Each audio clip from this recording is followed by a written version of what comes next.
नमस्कार दोस्तों, आज के इस पॉडकास्ट में हमारे साथ है वेदांत महेश्वरी। वेदांत मेरे एक बहुत ही अच्छे दोस्त हैं, वो काम करते हैं जोश टॉक्स में। साथ में ही वो है एक इंटेलिजेंट और इंटरेस्टिंग कंटेंट क्रिएटर भी हैं। अब इंटेलिजेंट और इंटरेस्टिंग इसलिए कह रहा हूँ क्योंकि एक तो वो स्टार्टअप की दुनिया में एक बहुत ही शार्प माइंड है और साथ में उनसे कंटेंट से जो है बहुत सारी चीज़ें आप सीखोगे जो आमतौर पर हमें स्कूल कॉलेजेस में नहीं सिखाया जाता है। इस पॉडकास्ट को भी ना आप मेरे करियर एंड ग्रोथ वाले कंटेंट के अंदर डाल सकते हो। तो मुझे तो बहुत सारी चीज़ें वेदांत से सीखने को मिली, आपको भी आई एम श्योर कि इस पॉडकास्ट से उतना ही ज़्यादा सीखने को मिलेगा। Enjoy yourselves.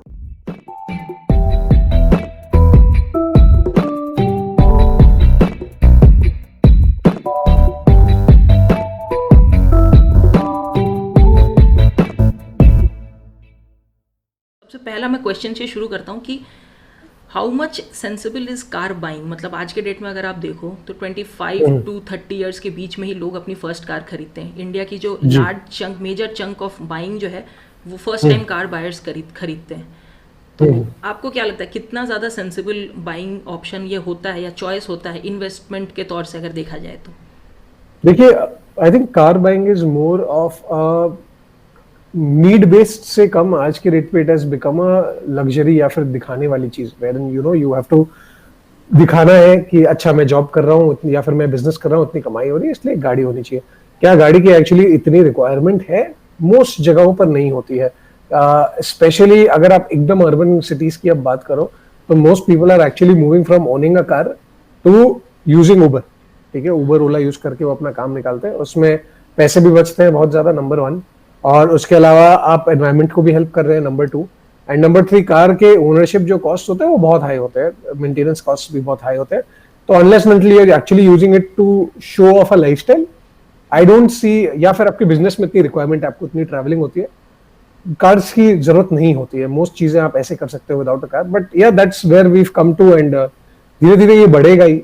या फिर जो ग्रोथ है स्पेशली हमारे एज के लोगों की जो कार खरीदना चाहते हैं फॉर व्हाटएवर रीजन, तो that's there, but I don't think it's necessary, that's for sure.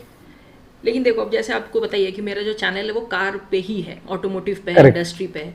तो एक जो सबसे बड़ी चीज़ है कि आपने देखा ही है कि जो कार, कई सारे लोग हैं जो ईएमआईज पे, बेसिकली जो कार बाइंग मेजॉरिटी होती है वो ईएमआईज पे ही होती है। और आप भी मतलब एक वर्क लाइफ को लीड कर रहे हो कॉलेज से आने के बाद, मैं भी। तो एक चीज़ जो हमने देखा है कि बहुत सारे हमारे आसपास में ही लोग हैं जो डायरेक्टली कार को एक ह्यूज, मतलब शायद मे बी 1 लाख में भी डाउन पेमेंट किया, उसके बाद महीने के 20,000, 10,000, 15,000 ऐसे ईएमआईज में कट हो रहे हैं।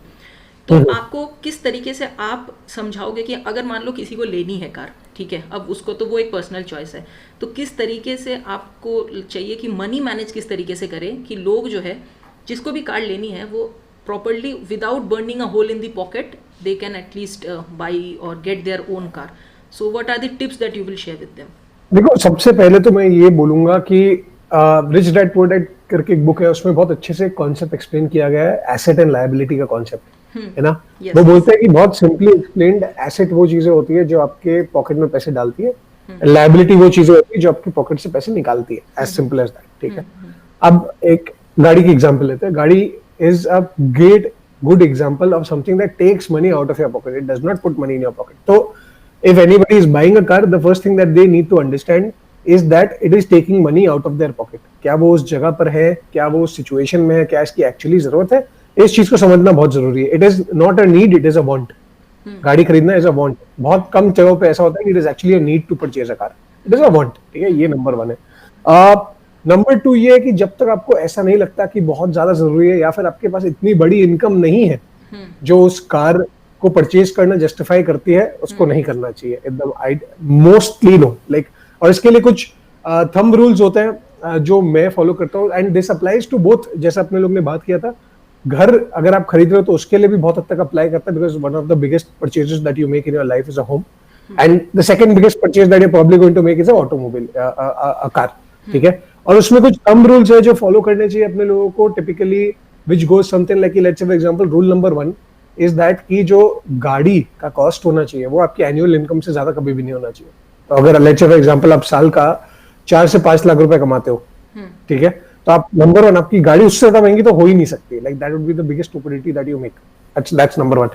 It has to be like your car whatever the price is has to be lesser than your annual income, या फिर आप अपनी annual income उधर तक लेकर जाइए और उसके बाद उससे सस्ती कार खरीदिए. That's number one. Number two is that आपका जो EMI है, जो आप जैसा आपने बोला, most लोग EMI पर लेते हैं गाड़ी को. Your EMI cannot be more than 10 to 15% of your monthly income, क्योंकि ना वो बहुत बड़ा लाइबिलिटी बन जाता है. स्टार्टिंग में तो लगता है कि हाँ ले ले. मतलब एक एग्जांपल देता हूँ, मेरे पास भी एक पर्सनल लोन लिया हुआ है किसी काम से, ठीक है, और मुझे जरूरत नहीं थी रियली लेने की, बट कहीं ना कहीं से I ended up taking that loan, ठीक है, इट्स 2 लाख रुपए loan and it is spread over 3 years, which means I have to pay about 6,500 rupees per month. Starting में मुझे लगा कि ठीक है 6,500 रुपए पता ही नहीं चलेगा, हो जाएगा, मतलब इनकम इतनी है, सारी चीज हो जाएगी. But once you start paying it month on month ना, जैसे जैसे वो महीने निकलते रहते हैं, 3 महीने 4 महीने 6 महीने 8 महीने, you start realizing कि यार शायद ये कहीं ना कहीं गड़बड़ हो चुका है. And even if you have a good income and let's say for example your EMI is 10% of your total income, 5% of your total income, it still is there. तो you have to ensure कि अगर आप कोई गाड़ी या automobile खरीद रहे हो तो उसका जो EMI आप दे रहे हो, it is not more than 10 to 15% of your annual of your monthly income. बहुत ज्यादा जरूरी है. Else what will start happening is कि वो पे करते करते, लेट्स फॉर एग्जांपल आपका जॉब चला गया, क्या करोगे आप उसके बाद? आपके पास सेविंग्स है, 2-3 महीने के सेविंग्स है, बट वो ईएमआई तो आपको भरते रहना है. Again a big problem. तो ये ईएमआई का अमाउंट क्या है वो इंश्योर करना है.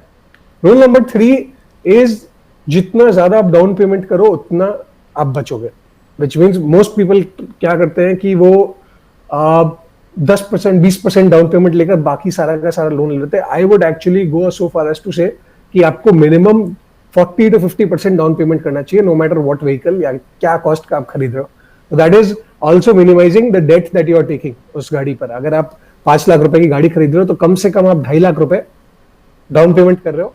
बाकी 2.5 लाख रुपए का लेट्स से फॉर एग्जांपल आपने ईएमआई करा लिया 1 साल का या 2 साल का, ठीक है, तो that comes up to about 12 to 15,000 20,000 rupees month जो आप अफोर्ड कर सकते हो. Again depending on your salary. अगर 12 से 15,000 रुपए अगर आप ये कर रहे हो अपनी ईएमआई को, तो आपकी salary minimum 1 lakh rupees month 1 month होनी चाहिए. नहीं तो आप वो भी करना बेवकूफी होगी. और वो 2.5 लाख रुपए आप डाउन पेमेंट में दोगे. Again very very crucial. Like for example मैंने 2 मंथ्स पहले एक बाइक खरीदा, ठीक है. उस बाइक के लिए मैंने कोई लोन ले लिया, मैंने पूरा जमा किया वो पैसे. थोड़ा बहुत जो डिफरेंशियल था मैंने एक बार अपने पेरेंट्स से लोन ले लिया उसके लिए, यार आप लोग मुझे 50,000 रुपीज दे दीजिए और मैं आपको ये रिटर्न कर दूंगा over the next couple of months. मैंने without any debt and again keeping my income in mind, can I afford that, can I not afford that, I took all those decisions. बहुत ज्यादा सोचा समझा, calculations किए सारे, and then only did I go ahead and purchase that bike. सही बात है.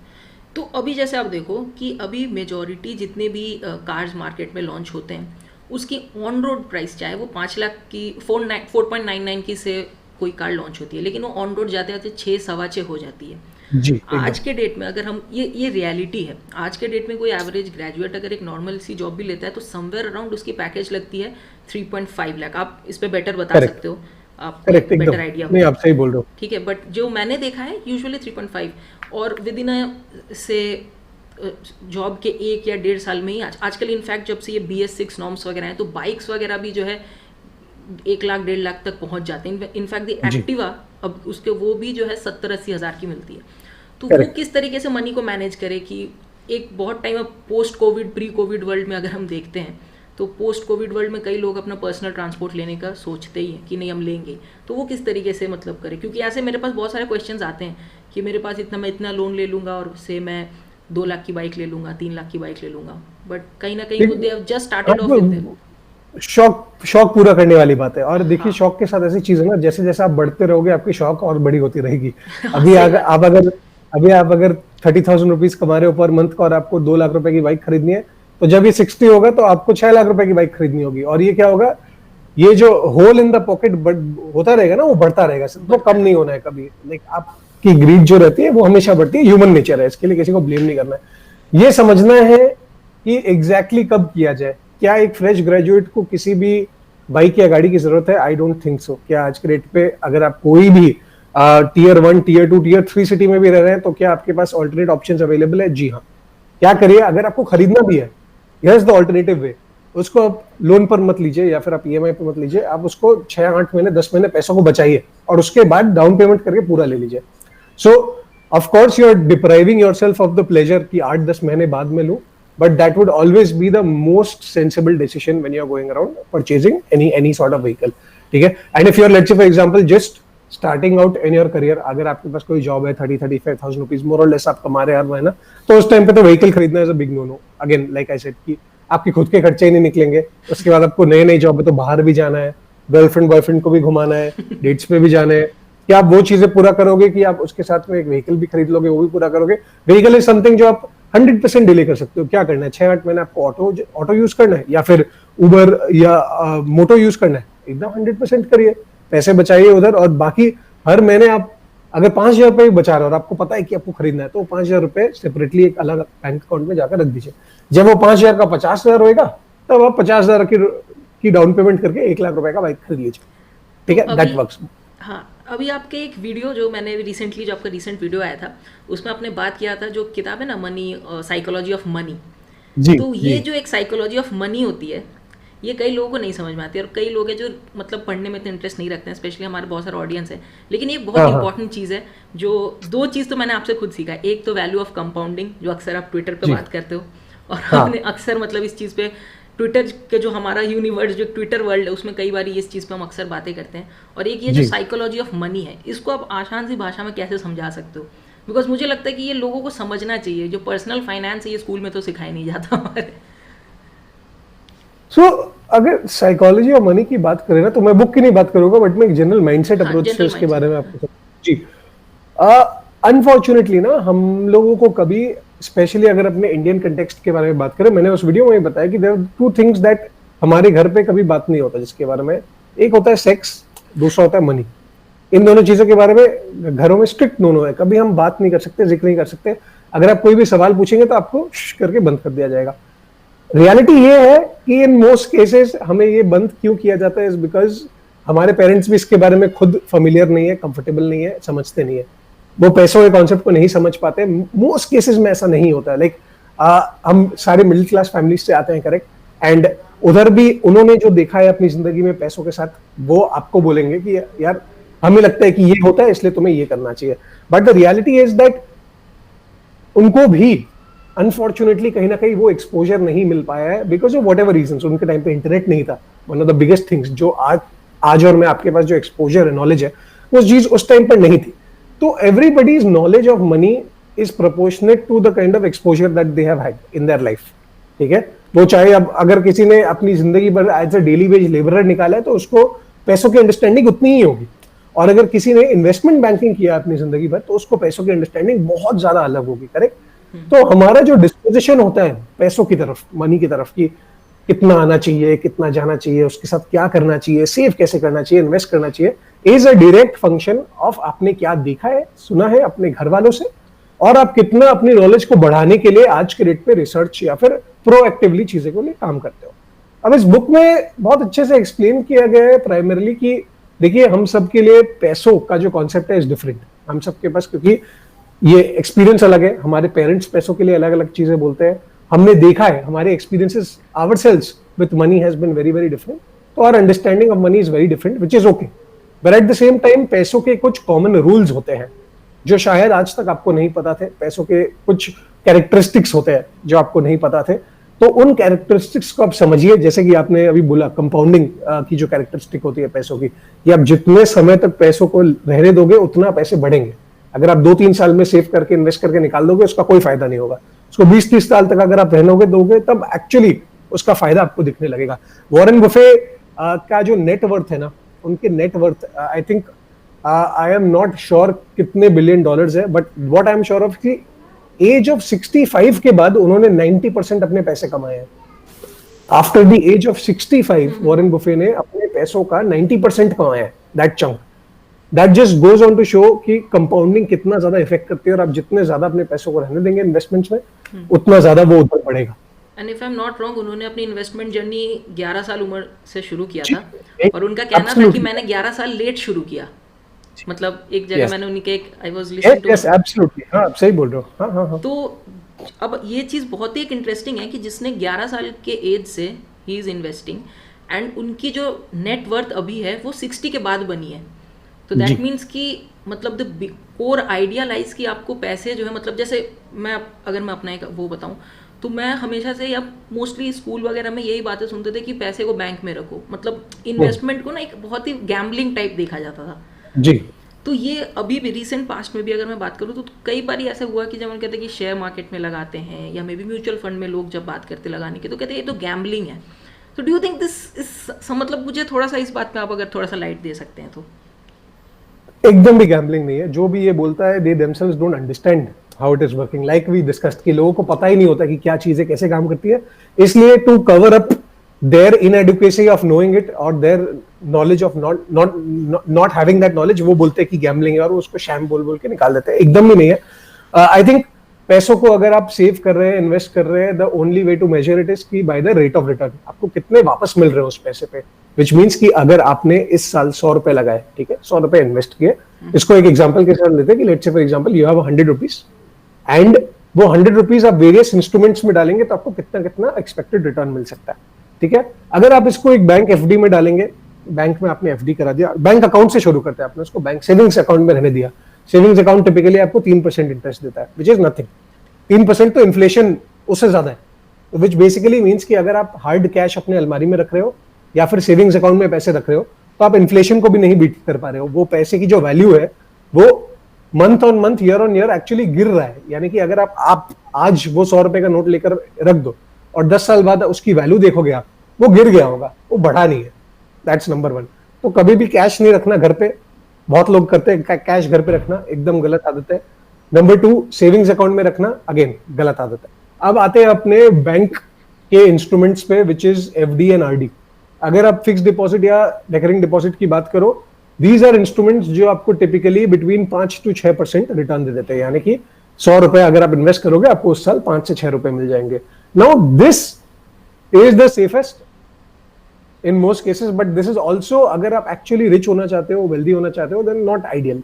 ठीक है, अब नेक्स्ट बात करते हैं म्यूचुअल फंड्स की। म्यूचुअल फंड्स अल्टीमेटली होते कुछ नहीं है, 2 टाइप के म्यूचुअल फंड्स होते हैं, debt and equity mutual funds. Debt mutual funds है म्यूचुअल फंड्स जो इन्वेस्ट करते हैं गवर्नमेंट सिक्योरिटीज में, गवर्नमेंट बॉन्ड्स में, कॉर्पोरेट बॉन्ड्स में, एंड इक्विटीज आर जो एक्चुअली शेयर मार्केट की ट्रेडिंग करते हैं। Debt mutual funds are low risk low return and equity mutual funds are high risk high return. तो if anybody, any youngster right now is starting off their journey in terms of investment, they should look at a good mix between equity and debt mutual funds। यानी कि अगर आप महीने के 5,000 रुपए invest करना चाहते हो तो मेरा रिकमेंडेशन ये रहेगा कि 4,000 रुपए आप इक्विटी म्यूचुअल फंड्स में डालेंगे, 1,000 रुपए डेट म्यूचुअल फंड्स में डालेंगे, and you will keep going at it like that. Why is because at the age of 22-23 आपके पास लूज करने के लिए बहुत कुछ नहीं है, बट गेन करने के लिए बहुत कुछ है। ठीक है, दैट्स नंबर 1। नंबर 2, कि जब आप ये जर्नी कर रहे हो, if you are 22 and you are starting this journey, you have to let the power of compounding do its work. यानी कि आप 22 होकर ये सोच रहे हो कि मैं 25 तक के लिए सेव कर रहा हूं, फिर नहीं होगा, रॉन्ग अप्रोच। 22 के होकर आप बोल रहे हो कि नहीं मैं 52 तक के लिए सेव कर रहा हूं, that is the right approach. और अगर आप लॉन्ग टर्म के लिए इन्वेस्ट कर रहे होगे तो छोटे छोटे मार्केट में जो ऊपर नीचे उतार चढ़ाव आते हैं उससे कोई फर्क नहीं पड़ेगा आपको। ठीक है, तो आपने 22 पे शुरू किया, ये जो मैंने आपको बोले 80-20 का रेशियो लेकर आपने debt and equity mutual funds में शुरू किया, and then you can keep going forward. Shares, the problem with stock market is not in the stock market but with the understanding of people in the stock market। क्या होता है कि आपके पास कोई message आएगा या फिर कोई दोस्त बोलेगा, पता है मैंने ये स्टॉक में इतने पैसे लगाए और डबल हो गए 6 महीने में, आप बोलोगे यार ये अच्छी चीज है, मैं भी करता हूं। बट इन रियलिटी वो क्या होता है ना, वो किसी ने अपना रिसर्च करके कोई एप्लीकेशन किया, ठीक है, आपको लगेगा कि हर एक शेयर के साथ ऐसा होता है। Shares are basically very very liquid और वेरी वेरी वोलेटाइल। अगर मार्केट में कोई न्यूज आया है, फॉर एग्जांपल कि आज गवर्नमेंट ने बोला कि XYZ चीज होगी, तो वो XYZ इंडस्ट्री को जो जो चीजें इंपैक्ट करती है उनके शेयर प्राइसेस पे डायरेक्ट इंपैक्ट आएगा, because there are traders who do this work. और मार्केट इतना बड़ा है, इतने बड़े बड़े ट्रेडर्स है ना कि आप में वी आर नथिंग। हम जो 5-10 हजार रुपए अगर इन्वेस्ट कर रहे हैं, it is practically nothing compare to the crores that people are playing. तो शेयर मार्केट में भी अगर आप जा रहे हो तो आपको बहुत अच्छा रिसर्च करके साउंड फंडामेंटल्स समझने के बाद कि कंपनी के फंडामेंटल्स क्या है, not going by the price. अगर आपको ऐसे मैसेजेस मिलते हैं कि इस प्राइस पे बाय करो, इस प्राइस पे सेल करो, इतना प्रॉफिट मिल जाएगा, उसको कंप्लीटली इग्नोर करना है। वो तरीका होता ही नहीं है इन्वेस्टमेंट करने का, वो होता है ट्रेडिंग। वो आप ट्रेड कर रहे हो, ठीक है, एज ए ट्रेडर आप सोच रहे हो कि आप वो मार्जिन में पैसे कमा लोगे, वो आपके लिए अप्रोच सही नहीं है। अगर आप लॉन्ग टर्म में इन्वेस्ट करना चाहते हो और पैसे बनाना चाहते हो, if you are actually a trader और आपके पास इतना बड़ा कॉर्पस है, विच फ्यू पीपल डू, कि उनके पास 30 40 50 लाख रुपए का कॉर्पस है और वो उस पे खेलते हैं, मार्केट पे खेलते हैं। आपको खेलना नहीं है, अगर आपको एक्चुअली इन्वेस्ट करना है, आपको पैसे बढ़ाने हैं, तो आप कुछ शेयर्स शॉर्टलिस्ट करिए, कुछ कंपनीज शॉर्टलिस्ट करिए, उनमें पैसे डालिए, भूल जाइए, let it grow. But this concept कि बहुत रिस्की है, कुछ समझ नहीं आता, is only an excuse for people जिनको ये पूरा का पूरा कॉन्सेप्ट समझ नहीं आता। So if you don't want to get into shares, okay, absolutely fine. But getting into mutual funds, debt and equity mutual funds is the best way to start off your investment journey. अब एक चीज़ जो free charge के founder या crate के founder अभी अगर देखें, कुणाल शाह जो कहते हैं कि हमारा जो इंडिया है बेसिकली वो एक स्टेटस ड्रिवन सोसाइटी है जी, है ना, स्टेटस ड्रिवन सोसाइटी है। तो इससे एक रिलेटेड क्वेश्चन है कि अभी अगर आप देखो तो इंडिया की जो करंट है, थोड़ा ऑटोमोटिव सेक्टर से रिलेटेड है, क्योंकि हाँ कि जो हमारा pre owned car buying market है ना, वो 4 टाइम्स बड़ी है when compare to the first hand car buying market. मतलब ऑलरेडी अगर आप देखोगे तो अभी रिसेंट पास्ट में बहुत सारे बड़ी कंपनीज हैं जिन्होंने प्री ओन्ड कार्स में अपना मतलब एक या तो नया विंग शुरू किया है या मे बी उन्होंने कोई अलग से कार्स 24 को अभी रिसेंटली $1 बिलियन का वैल्यूएशन भी मिला था। यस, कार्स 24, उससे भी पहले महिंद्रा ने फर्स्ट चॉइस से शुरुआत किया था। जी जी। तो ये आपको क्या लगता है कि एक फर्स्ट हैंड कार खरीदना ज्यादा बेटर है जिसको खरीदना, या एक प्री ओन्ड कार खरीदना ज्यादा बेटर है? यार सबका अपना अपना अप्रोच होता है इसमें। What I have seen from a couple of friends is कि for example I had a friend जो who was very well paid, he is the co-founder of an organization, ठीक है, so no money problems as such, but he was like कि यार मेरे को गाड़ी खरीदनी है और मेरे को गाड़ी सीखना है, चलाना है, everything, but first I am gonna buy a second hand car, ठीक है, I will buy a second hand car, मैं उस पे सीखूंगा, मैं अपना हाथ साफ करूंगा उस पे, and then I will go on and buy a new car. Well that is a good approach and it really worked for him.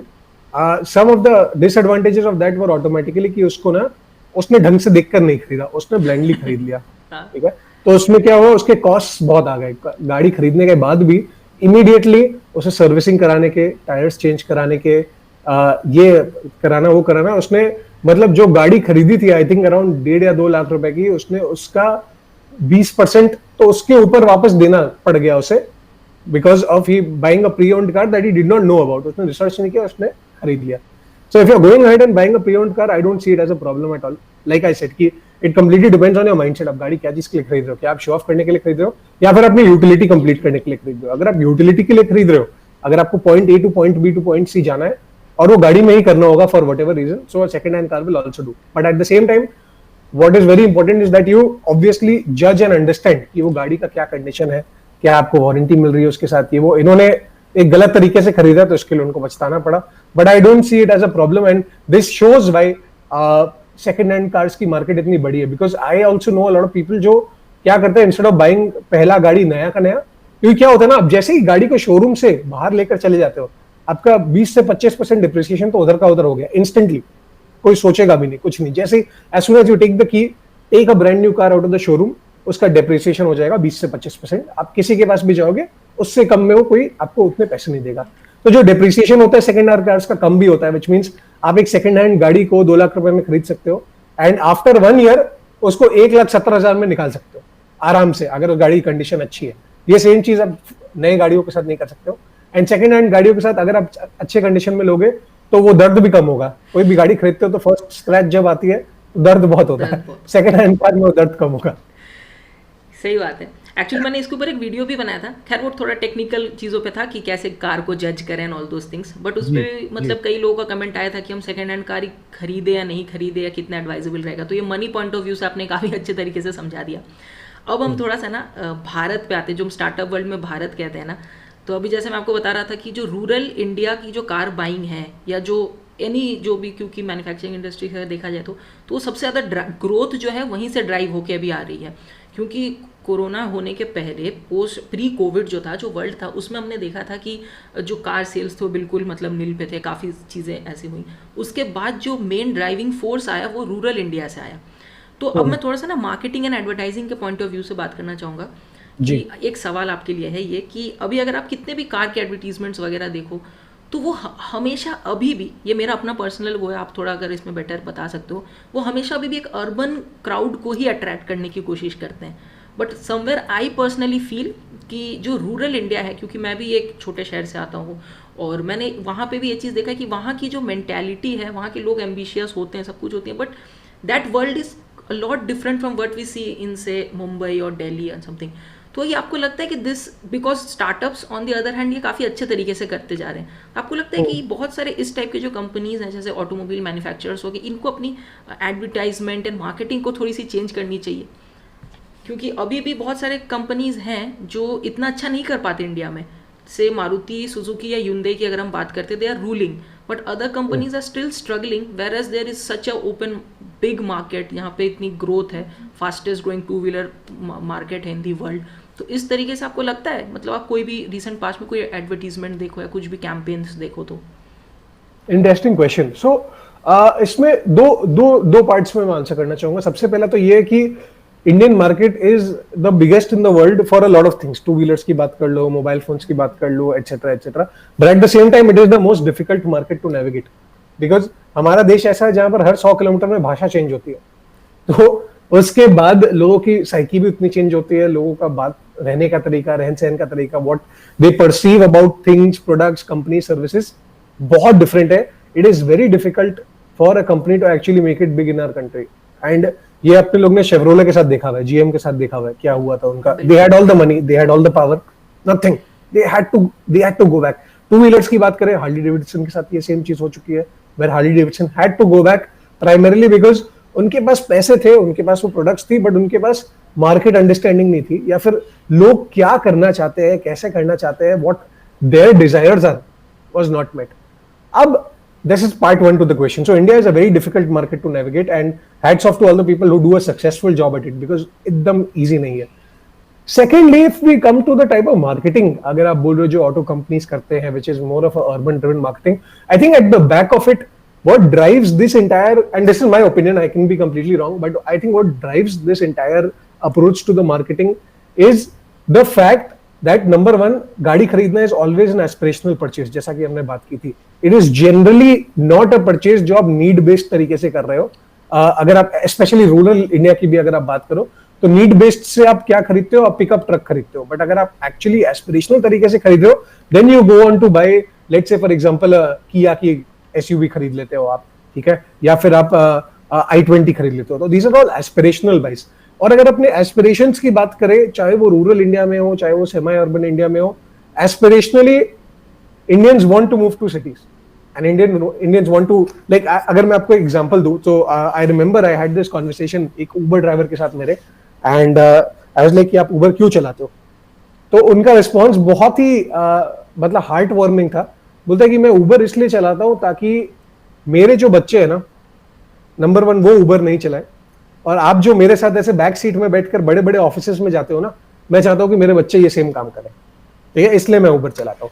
So I think that tells us a lot about जो aspirations है Indians की, that is also there, कि अगर आप बड़े buildings देखते हो, अच्छे ऑफिसेस, एसी ऑफिसेस में आप बैठकर लैपटॉप पे काम कर रहे हो, कंप्यूटर वाली नौकरी कर रहे हो, that is there, and somehow that is associated very closely with owning a car और owning a premium motor vehicle, and that's where that comes from.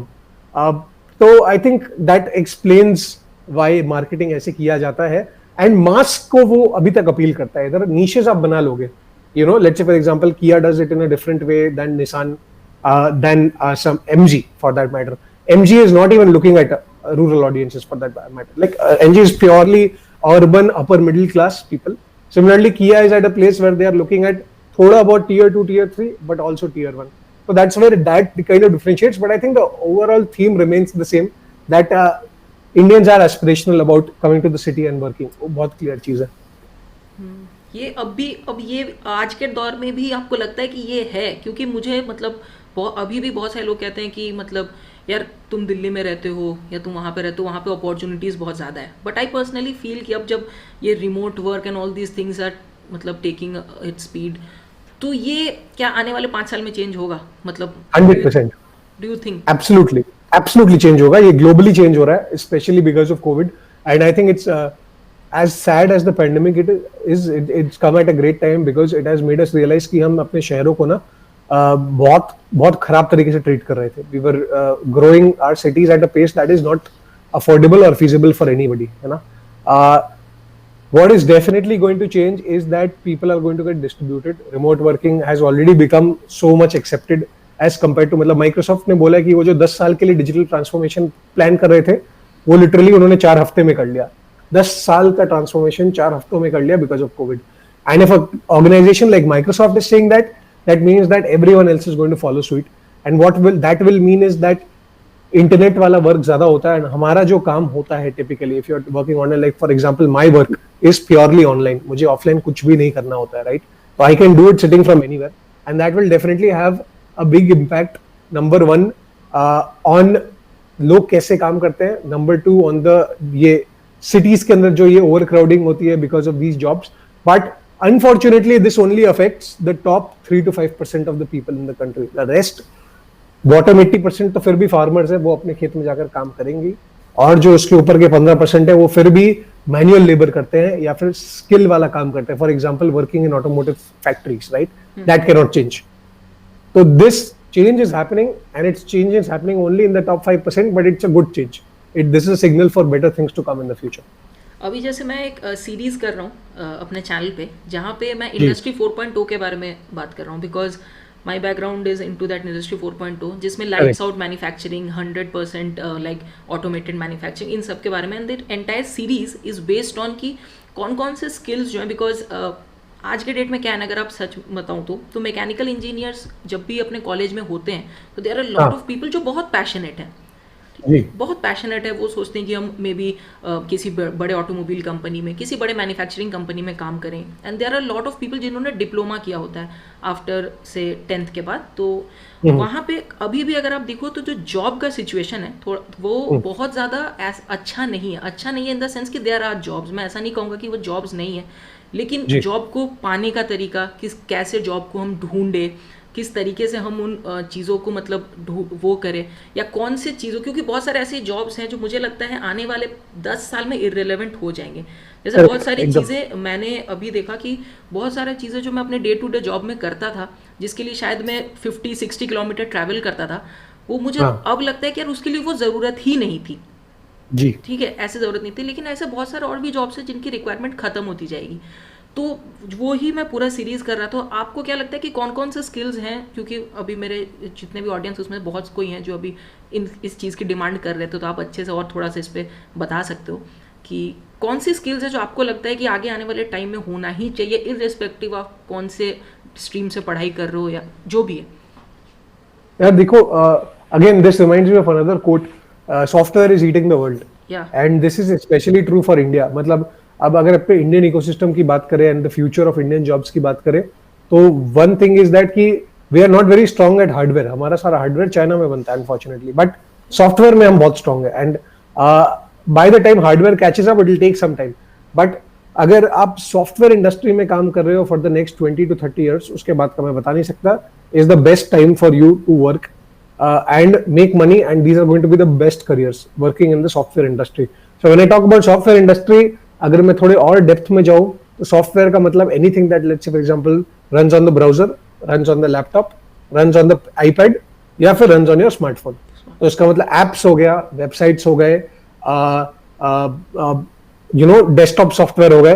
ठीक है, अब अगर इनके अंदर की बात करें कि जो लोग ऐप बनाते हैं वो एक्चुअली करते क्या है, क्या क्या टाइप के लोगों में डिवाइडेड होते हैं, क्या क्या टीम्स होती हैं. तो if I give you a brief overview of that, एक हो गया टेक वाला साइड, जहां पर आपके पास एक्चुअली लोग होते हैं जो कोड करते हैं या techies. So you've got back-end engineers, front-end engineers, full-stack engineers, so on and so forth, जो टेक वाला काम करते हैं. On the other side you've got product वाले लोग. प्रोडक्ट वाले लोग क्या करते हैं, प्रोडक्ट में अगर आप डिजाइन के अंदर काम कर रहे हो तो you can work as a UX designer, as a UI designer, as a researcher.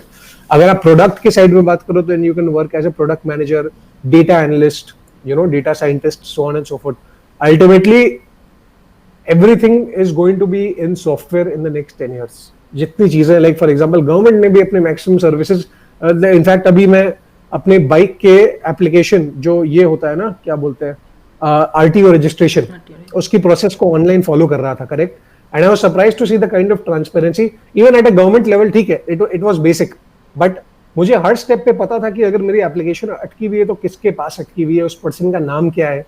ठीक है, जो पहले अगर गवर्नमेंट की आप बात करो तो ऐसा कहीं होता नहीं था. It was like not known about. And now I could clearly see कि अगर मेरी फाइल रुकी हुई है तो इस पर्सन के डेस्क पे रुकी हुई है, इन्होंने इतने दिन में क्लियर किया। वो काइंड ऑफ ट्रांसपेरेंसी आ चुका है, और अगर गवर्नमेंट ने भी इसे एम्ब्रेस कर लिया तो इसका मतलब कि this is going to be the future, this is going to be how we are going to work. So anything that has got to do with software or anything that's got to do online, like the other part of it is what you and I do right now, which is creating content. ठीक है, तो content एक side हो गया, दूसरे side में software apps, ये हम जो जो चीजें स्क्रीन पर कर सकते हैं, these are going to be the jobs of the future. और अगर आपने ये कर लिया, like again another quote that has been going around a lot is कि every marketing team now needs to be a content team. यानी कि marketing fundamentally change हो चुका है, लोग एड्स को उतना रिस्पॉन्ड नहीं करते जितना वो अच्छे कंटेंट को रिस्पॉन्ड करते हैं। ठीक है, तो ये सारी चीजें जो शिफ्ट हो रही है हमारे डिजिटल वर्ल्ड की वजह से are things that you need to embrace. और अगर आपको ऐसा कोई करियर लेना है जहां पर ग्रोथ है, then it has to do with something on a screen, as simple as that. So it can be from the tech side or from the non-tech side. Absolutely, हाँ. But अभी Absolutely. हाँ, but जो ये चलता आ रहा था, because आज भी अगर आप कॉलेजेस में जाओ तो आप भी इंजीनियर हो, मैं भी इंजीनियर हूँ, तो अभी भी जब मैं कॉलेज में था तो थैंकफुली मैंने कुछ ज़्यादा इंटर्नशिप वगैरह किया था, तो I got that exposure early on. लेकिन बहुत तब भी था कि लोगों को लगता था या तो प्रोडक्शन की जॉब करोगे या डिज़ाइन की जॉब करोगे, उसके अलावा an engineer can do a sales and marketing job, product planning job, product management job. ये किसी को मतलब ना बताया जाता है कॉलेजेस में, और ना मतलब शायद कुछ लोग अगर कोई एक्सप्लोर भी नहीं करते, बिकॉज वही चार चीज़ जो है होता है। तो फाइनली जो एक ये तो कैसे लोग अपने आप को एक्सप्लोर करें, बिकॉज या तो वो टेक में अच्छे होंगे या नहीं होंगे। तो मैं जैसे कहता हूँ कि इंटर्नशिप्स करो, मे बी प्रोबेबली उससे चीज़ें समझ में आ जाएंगी। that is the answer especially in college। अगर आपको जितनी भी छुट्टी मिली और उस छुट्टी में आपने कहीं ना कहीं इंटर्नशिप नहीं किया, चाहे वो वर्चुअल हो चाहे वो रियल हो, व्हाटएवर द केस में भी, तो वो टाइम बहुत वेस्ट हो चुका है आपके लिए। एंड आज के दुनिया में फायदा और नुकसान ये है कि ऑप्शंस बहुत सारे हैं। ये फायदा भी है क्योंकि आपके पास ऑप्शंस बहुत सारे हैं, और ये नुकसान भी है because it just creates more confusion in your head. ठीक है, you don't know what to do, and that is why it is very important that you test out the waters. Internships are a great opportunity to test out waters, see आप कैसे type की जगह पर काम करना चाहते हैं, क्या काम एक्चुअली करना चाहते हैं। और इंटर्नशिप में अगर आपको नहीं अच्छा लगा तो मत करिए। बेस्ट पार्ट ये है कि अगर आपने एक फील्ड में इंटर्नशिप कर ली और आपको वो अच्छा नहीं लगा, then that's a closed chapter। आपको पता है कि भाई आपको कभी टेक में काम नहीं करना है, अब नॉन टेक में देखते हैं क्या क्या चीजें कर सकते हैं। बट इस कॉलेज के टाइम में आई थिंक अगर मेरा बेस्ट टेक अवे की आप बात करो 4 साल की मेरी डिग्री से, इट वाज द इंटर्नशिप्स। जो मुझे एक्सपोजर, लर्निंग, जिन लोगों से मैं मिल पाया, जितना मैं इंडस्ट्री के बारे में सीख पाया इंटर्नशिप्स के through, I think that was the most important take away that I had from college. Same year, मेरा भी यही था। मेरे को भी जो चीज़ें मैं सीखा वो मुझे लगता है इंटर्नशिप से ही था, बिकॉज कॉलेज में वही बहुत ही लिमिटेड चीज़ें ही होती है और वो पढ़ी किताबें वही चीज़ होती है। 3 चीज़ें आप बताना चाहोगे हमारे ऑडियंस को regarding investing and finding their own calling और मे बी अपना करियर बनाने के लिए, because this entire auto Tattva channel is dedicated to cars and then career, both should go hand in hand. Then addressing this audience, मेरा so the first thing that I think is important is कि शौक पूरे करो, और शौक बड़े रखना बहुत जरूरी है। बट शौक के साथ आपको ये भी पता होना चाहिए कि आपके पैर कितने लंबे और आपकी चद्दर कितने आगे तक निकल सकती है, तो वैसे मिस्टेक्स नहीं करना है। शौक रखिए, शौक को पूरा करिए, but remember until when and how and plan everything out. हमारे पास बहुत सारे टूल्स है, बहुत सारी चीजें हैं, you got spreadsheets and you got basic. अगर आप पेन पेपर के साथ भी आप हिसाब करोगे ना एक बार बैठने के लिए, तो आपको समझ आ जाएगा कि आपको इस टाइम पर एक गाड़ी खरीदनी चाहिए, बाइक खरीदनी चाहिए या फिर नहीं खरीदनी चाहिए। That's number 1। नंबर 2, जितना जल्दी आप इन्वेस्ट करना शुरू कर सकते हो करो, कोई हार्म नहीं है। मेरे चैनल पे भी फॉर दैट मैटर बहुत सारे वीडियोस है जहां पर आप जाकर चेकआउट कर सकते हो, समझ सकते हो कि इन्वेस्टमेंट होता क्या है, कैसे चलता है और उसमें क्यों करना चाहिए, क्यों नहीं करना चाहिए। But the earlier you start and the longer you are in it, that much more you will thank me। ऐसे ऑनलाइन कैलकुलेटर्स होते हैं जिसको आप जाकर देख सकते हो कि अगर आपने इस साल 1 लाख रुपए बचाए तो उसका वैल्यू 20 साल बाद 30 साल बाद कितना होगा। और अगर आप वो देखोगे आपका दिमाग खराब हो जाएगा, यार अगर मैं 1 लाख रुपए बस इस साल बचा लूं और उसको 20 साल तक रहने दूं तो उसका वैल्यू कितना ज्यादा हो जाएगा। It is enormous. That's number 2। And number 3 is कि हाँ, I don't know, keep having a good time in life. वो जरूरी है, एंजॉय करते रहना चाहिए। और कोविड से बचना है, प्रिकॉशंस लेना हम सभी को। बिल्कुल। अभी जो ट्विटर पे लिंक काफी ज्यादा शेयर हुआ था ना, जो एक चला है, guess it's part of a campaign, Kab Banega करोड़पति, कब बनेगा करोड़पति.com। जी जी जी, एकदम एकदम, वो काफी ज्यादा आई ओपनर था। जी, यस, समथिंग लाइक दैट। और ऐसे बहुत सारे कंपाउंड इंटरेस्ट कैलकुलेटर्स होते हैं जो आपको समझाएंगे कि boss this is how your money is going to grow. So having that clarity is very very important. बाकी मैं आपके जितने भी टॉप वीडियोस जो मुझे बहुत सही लगे, वैसे तो मैं आपके चैनल का लिंक नीचे डाल ही दूंगा डिस्क्रिप्शन पे, और हाँ, सबको बस यही डेफिनेटली। कहूँगा कि आप जाके एक बार, सबसे पहले तो आपको ट्विटर पे फॉलो करें, क्योंकि वो एक अलग ही वर्ल्ड है, और उसके बाद वीडियोस भी आपके देखें ही, सो दैट उनको एक एकदम, बेटर क्लैरिटी एकदम। हो जाए। मुझे तो बहुत चीज़ें सीखने को मिलती है, टू बी ट्रू, आपके नहीं, नहीं, वीडियोस से मैं थैंक काफ़ी यू सो ज़्यादा। Much. So thank you so much Vedant for joining in, and I hope कि आपको ये हाँ यार, कन्वर्सेशन से मज़ा आया होगा। Absolutely, absolutely. Okay, so thank you so much, and फिर एक और कभी आगे चलकर हम पॉडकास्ट करेंगे related to all these careers and जितने भी ग्रोथ डन, से डन, रिलेटेड। एकदम 100%, थैंक 100%। You, thank you. चलो।